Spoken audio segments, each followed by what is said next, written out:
بسم اللہ الرحمن الرحیم۔ السلام علیکم۔ دلائل النبوہ میں امام اصبہانی رحمۃ اللہ علیہ فرماتے ہیں، جس رات رسول اللہ صلی اللہ علیہ وآلہ وسلم کی ولادت باسعادت ہوئی، اسی رات کسریٰ شاہ ایران کے محل میں زلزلہ آیا اور محل پر بنے ہوئے 14 کنگرے یعنی گنبد ٹوٹ کر گر پڑے۔ بنی ساسان کے نوشیروان نے کثیر مال و دولت لگا کر یہ محل تعمیر کرایا۔ اس کی تعمیر پر 23 سال کا عرصہ لگ گیا۔ یہ ایوان دنیا کی مشہور عمارتوں میں سے تھا۔ اس میں زوردار زلزلہ آیا، جس کے جھٹکوں سے محل پر بنے 22 میں سے 14 کنگرے ٹوٹ پڑے، جس کی وجہ سے کسریٰ نوشیروان سخت پریشان ہوا۔ پہلے پہل تو عزم و استقلال سے کام لیا، لیکن مسلسل پریشانی کے باعث دربار لگایا۔ اراکین سلطنت سے اس عظیم اور غیر معمولی واقعے کی وجہ دریافت کرنا چاہی۔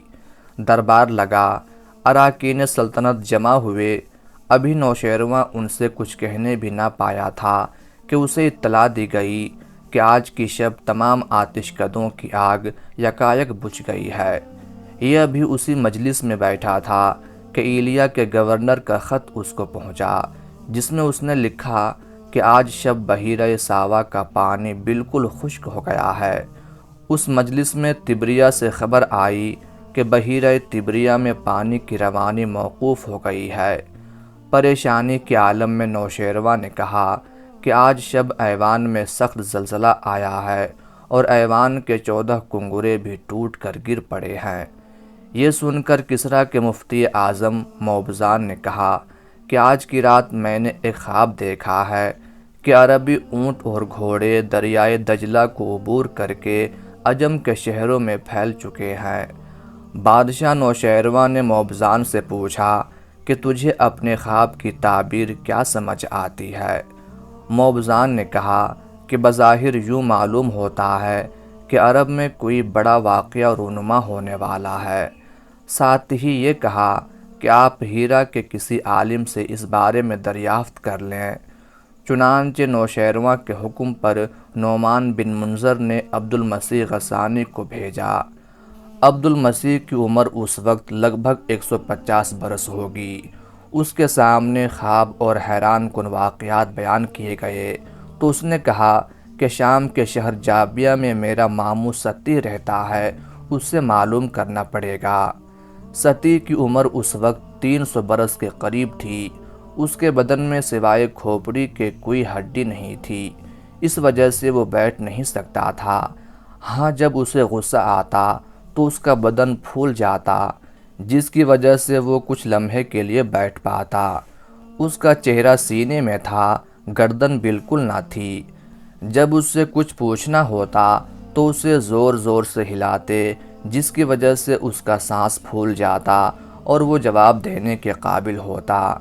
عبد المسیح چند لوگوں کے ہمراہ اپنے ماموں سطیح کے پاس پہنچا اور بلند آواز میں کہا، یمن کا سردار سنتا ہے یا بہرا ہو گیا ہے؟ سطیح نے جواب دیا کہ اے عبد المسیح، تم میرے پاس ایسے وقت میں آئے ہو جب میں قبر کے قریب ہو چکا ہوں۔ شاہ فارس نے تمہیں میرے پاس بھیجا ہے کہ تم مجھ سے یہ معلوم کر سکو کہ آتش کدے کیوں بجھ گئے، 14 کنگرے کیوں گر پڑے، موبزان کے خواب کی تعبیر کیا ہے۔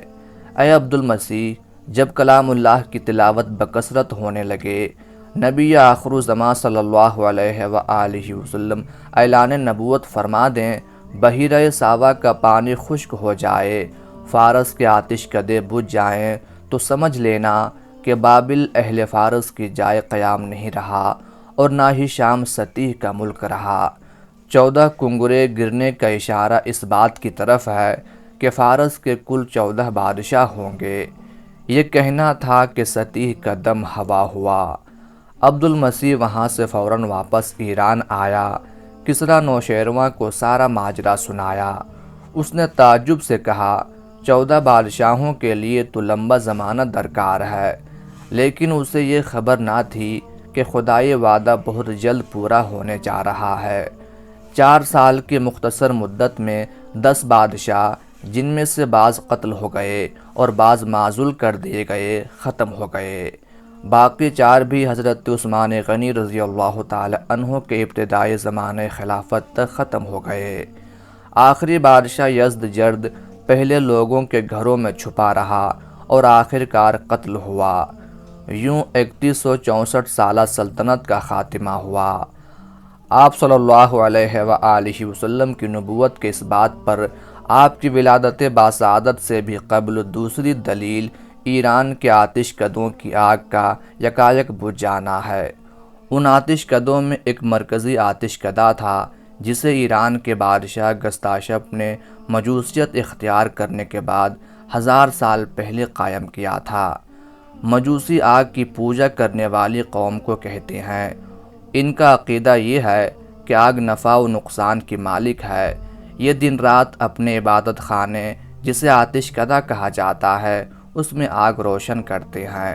دن میں خوشبودار لکڑیاں اور رات میں صندل سے ابتدا کرتے ہیں اور پھر عام لکڑیاں اس میں جلاتے ہیں۔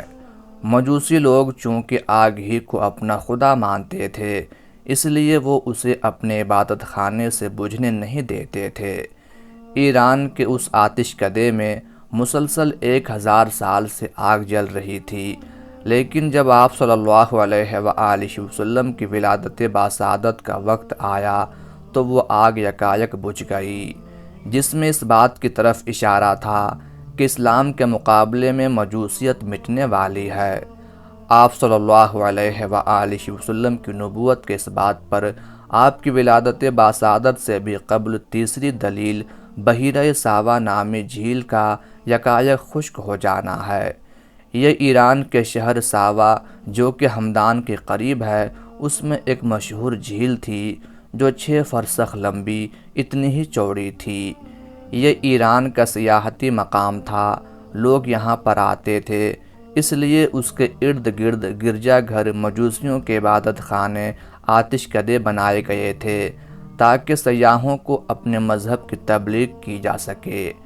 جس رات آپ صلی اللہ علیہ وآلہ وسلم کی ولادت باسعادت ہونی تھی اسی رات اس جھیل کا پانی یکایک خشک ہو گیا اور ایسا خشک ہوا کہ ایک قطرہ بھی باقی نہ رہا۔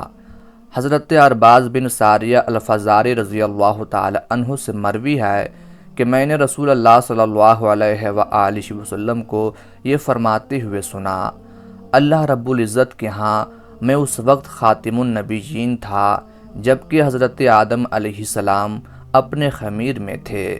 مزید فرمایا کہ میں تمہیں اپنے بارے مزید باخبر کیے دیتا ہوں کہ میں اپنے باپ یعنی جد امجد حضرت ابراہیم علیہ السلام کی دعا کا ثمرہ ہوں اور حضرت عیسیٰ علیہ السلام کی بشارت کا نتیجہ ہوں اور اپنی والدہ کے اس خواب کی حقیقی تعبیر ہوں جو انہوں نے میری پیدائش کے وقت دیکھا تھا کہ ان سے ایک عظیم و شان روشنی نکلی جس سے ملک شام کے محلات روشن ہو گئے، یعنی روشن ہو کر نظر آنے لگے۔